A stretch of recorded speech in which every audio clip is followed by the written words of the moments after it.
अहो, मला त्या पुढच्या गावात सोडाल का प्लीज? ए पोरे, मूर्ख का म्हणलीस ती आधी सांग. मी काय तुझ्या घरचं का तू आहे? मूर्ख का म्हटली म्हणजे? कळत नाही तुम्हाला? एकटी पोरगी रस्त्याने चालली तिला सोडा म्हणून. मी काय मदतीचा काय ठेका घेतलाय वे? मग एवढंच कळतं तर गावाला येताना वडा पण एसटीचं टायमिंग बघून येत जावा. म्हणजे उन्हात अनाचं असं रखडायला लागणार नाही. आणि आता सांगतोय, आता इथनं मोरा रस्त्याने येणारा कुठल्या बी माणसाला मूर्ख फिरक म्हणत जाऊ नका. बोलणार मी मूर्ख? मला माहिती नव्हतं ह्या गावातली माणसं इतकी मूर्ख असतील. एकटी पोरगी रस्त्याने चालली, तिला तिला सोडायचं पण कळत नाही तुम्हाला? मूर्ख कुठले. आता गावचा विषय काढलाच आहे तर तुम्हाला एक गोष्ट सांगतो मॅडम. गावच्या सारखे माणूस की अख्ख्या जगात शोधून गावायचे नाही. मगाशीच येताना तुम्हाला विचारणार होतो गाडीनं सोडू का म्हणून.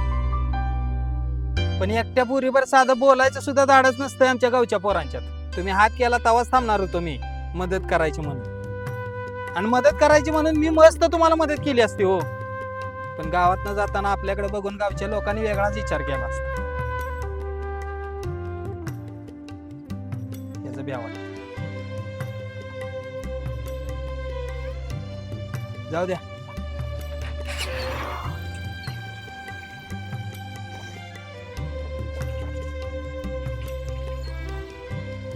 बसा.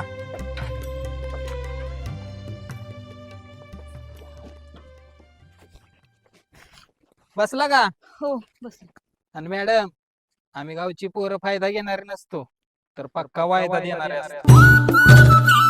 परत गावाला नाव ठेवणार.